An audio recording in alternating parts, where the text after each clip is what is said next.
Hello, good morning, student.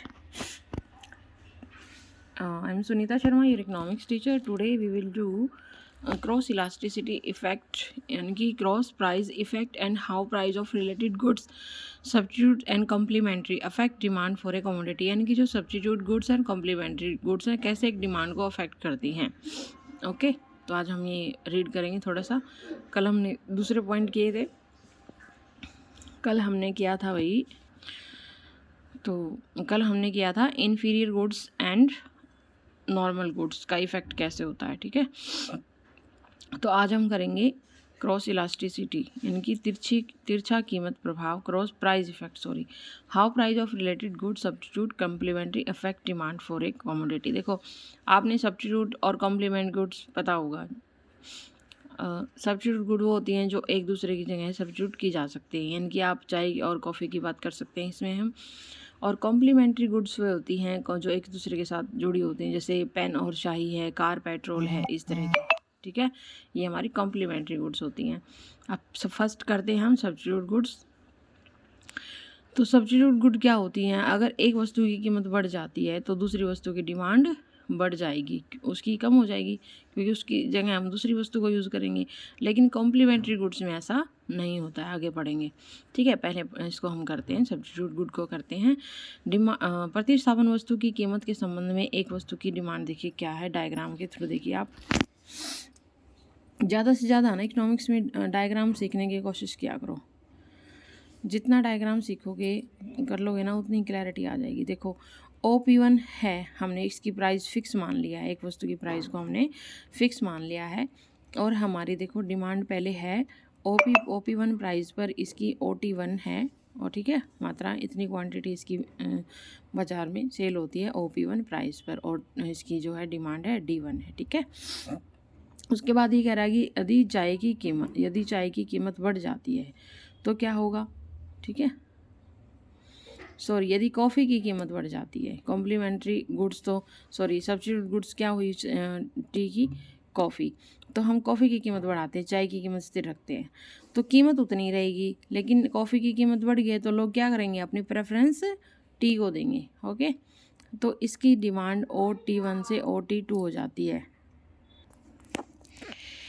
तो ये हमारी, अगर हम कॉफ़ी की प्राइस बढ़ा देंगे तो हमारी चाय की जो है डिमांड स्थिर कीमत होने पर, कीमत उतनी है तो भी हमारी चाय की डिमांड इंक्रीज हो जाएगी, D1 से D2 हो जाएगी, OT2 पर K1 से K2 और D2 यानी कि आगे की ओर दाईं ओर खिसक जाएगा इसका. ठीक है, तो ये हमारी अगर प्रतिस्थापन वस्तु की कीमत में वृद्धि हो जाए, ये वो पॉइंट था. ठीक है, उसके बाद सेकंड पॉइंट है प्रतिस्थापन वस्तु की कीमत में अगर हम कमी कर देते हैं, यानी कि अगर हम जो हमारी कॉफ़ी है उसकी प्राइस में कमी कर देते तब क्या होता है. तो देखो तब क्या होता है, तो हम चाय की एग्जांपल लेके चल रहे थे भाई. OP1 इसका प्राइस है, प्राइस देखो फिक्स है. ठीक है, प्राइस चेंज नहीं किया हमने, दूसरी वस्तु का चेंज किया जो उसकी प्रतिस्थापन वस्तु है. Decrease in price of substitute goods यानी कि प्राइस में कमी आ जाती है, तो क्या होता है, तो तब भी क्या करते हैं लोग, चाय को कम प्रेफरेंस देंगे फिर भी, और कॉफ़ी उसकी जगह प्रतिस्थापन करेंगे. ठीक है, किसकी, प्रतिस्थापन वस्तु की कीमत में कमी होने पर तो जो हम चाय की डिमांड हमारी D1 थी वो पीछे की ओर खिसक कर यानी कि बाईं ओर खिसक कर D2 आज हो जाएगा कर्व.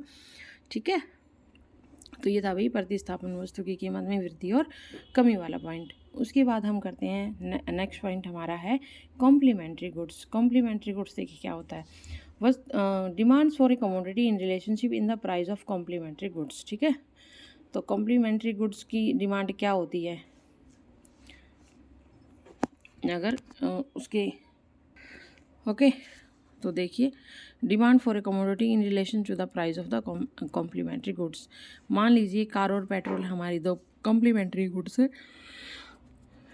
तो उसमें देखिए OP1 प्राइस पर पहले हमारी डिमांड कितनी है, D1 है.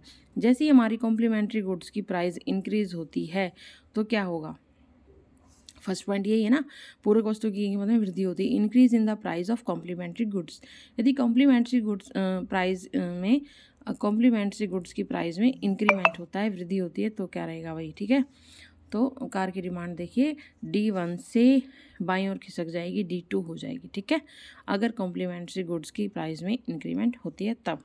उसके बाद नेक्स्ट पॉइंट देखिए आप, जब कॉम्प्लीमेंट्री गुड्स की प्राइस में कमी होती है तो क्या रहेगा, जब कमी होती है तो क्या होगा, देखो पहले कार की डिमांड क्या है हमारी D1 है, यदि कॉम्प्लीमेंट्री गुड्स की प्राइस में कमी होती है, decrease in price of complementary goods, तो हमारे कार की डिमांड जो है D1 से D2 हो जाती है, यानी कि वो दाईं ओर कर्व सरक जाता है। ओके, ये था भाई इसमें इम्पोर्टेंट पॉइंट, ठीक है। उसके बाद देखिए इसी वीडियो कर लेते हैं हम मूवमेंट अलोंग ए डिमांड कर्व, यानी कि डिमांड कर्व का संचलन दो तरह से होता है, एक आगे की ओर एक पीछे की ओर, ठीक है। जब वस्तु की डिमांड में कमी आती है तो पीछे की ओर होता है, और जो वस्तु की डिमांड में वृद्धि आती है उसको हम विस्तार भी कहते हैं, extension of demand moving down the demand curve, ठीक है। जब वस्तु की प्राइस में डिमांड में वृद्धि होती है तो हमारा मांग का कर्व कैसा होता है। अब देखियो वैसे तो देखो प्राइस और डिमांड में ना, ठीक कह रही हूँ, प्राइस और डिमांड जो होती है हमारी उसमें इनवर्स रिलेशनशिप होता है। देखो प्राइस हमारी 5 है और डिमांड हमारी 1 है, जैसे ही हमारी प्राइस 1 होती है वैसे ही हमारी डिमांड जो है बढ़ जाती है, तो इसको हम क्या कहते हैं, मांगे की मात्रा में बढ़ोतरी, यानी कि extension of demand moving downward curve, ठीक है। तो डाउनवर्ड कर्व क्या, मूविंग का क्या मतलब है, जो कर्व हमारा नीचे की ओर आ जाता है और हमारी क्वांटिटी जो यूनिट्स हैं वो ज़्यादा हम खरीदने लग जाते हैं, ठीक है। जब हमारी प्राइस 5 थी तो हम कितनी क्वांटिटी ले रहे थे कि 1 डिमांड कर रहे थे 1 की, और जैसे ही प्राइस 1 होती है वैसे ही हम डिमांड जो है मूविंग होकर डाउनवर्ड आ जाती है, एक्सटेंशन हो जाती है, इनकी विस्तार हो जाता है डिमांड का, प्राइस कम होने से, सीधी भाषा में ये है। तो डिमांड हमारी 5 हो जाती है और हमारा जो है डिमांड का मूविंग टू डाउनवर्ड आ जाता है, ठीक है। उसके बाद दूसरा पॉइंट क्या था, जब मांग कर्व में संकुचन होता है, contraction of demand moving up the demand curve, ठीक है। Other things remaining the same when with a rise in price, quantity, demand of a commodity decrease, it is called contraction of a demand, ठीक है। जब हमारी, अब देखो example से समझते हैं हम इसको, ये टेबल है, देखो जब प्राइस हमारी 1 दी हुई है तो मांगी हमारी डिमांड है 5, और जैसे ही हमारी प्राइस इंक्रीज होती है तो मांग में गिरावट आ जाती है, इनकी कॉन्ट्रैक्शन हो जाता है, संकुचन हो जाता है मांग में। अब देखिए अब यहाँ पर हमारी डिमांड इसमें कर्व के थ्रू दिखाई गई है, देखो जब हमारी प्राइस 5 हो जाती है तो डिमांड 1 कम हो जाती है, लेकिन जब 1 प्राइस थी तो हम 5 वस्तु की डिमांड कर क्वांटिटी यूनिट्स ले रहे थे, तो मांग के शकुन से अभिप्राय वस्तु की कीमत में बढ़ने के कारण जो वस्तु की डिमांड में कमी आती है, ठीक है। तो मांग की कीमत वस्तु की प्राइस जब बढ़ी 1 से 5 हो गई तो हमारी डिमांड कितनी आ गई, 1 आ गई, ठीक है। ये हमारा मूविंग टू अपवर्ड होगा, ठीक, उसमें डाउनवर्ड था क्योंकि उसमें डिमांड जो है बढ़ी थी, इसमें डिमांड कम हो रही है, तो ये हमारा पॉइंट है कॉन्ट्रैक्शन ऑफ डिमांड, ठीक है भाई। ये इंपॉर्टेंट थे, थोड़े से मैंने करवा दिए हैं। अच्छा, इसमें बता रहा है मांग में वृद्धि कैसे होती है, आगे की ओर खिसकाव होता है जब डिमांड में वृद्धि होती है, D1 से D2 हो जाता है, ठीक है। इसमें हम प्राइस सेम ले रहे हैं, ₹X 10 और वस्तु की मांगे की मात्रा 20 30 है, ठीक है। पहले 20 है और फिर बाद में बढ़ जाती है यूनिट्स 30 और प्राइस सेम रहता है, ठीक है। उससे क्या होता है कि क्या दिखाना चाह रहे हैं, जब वस्तु की मांग में वृद्धि होती है, ऐसे हम कमी को भी दिखा सकते हैं, डिक्रीज इन डिमांड, ठीक है, इनकी कमी को दर्शाते हैं। प्राइस हमारी सेम है तो वस्तु की कीमत में कमी को कैसे दिखाएंगे, पीछे की ओर आ जाएगा, ठीक है, बाईं ओर। 30 पहले डिमांड थी क्वांटिटी की, अब बाद में 20 हो गई तो ये पीछे की ओर खिसक के आ जाएगा। ओके भाई, ठीक है। तो दिस इज़ इम्पोर्टेंट पॉइंट्स थे कुछ, मैंने डिमांड चैप्टर नंबर 4 है ये, क्लास 12th।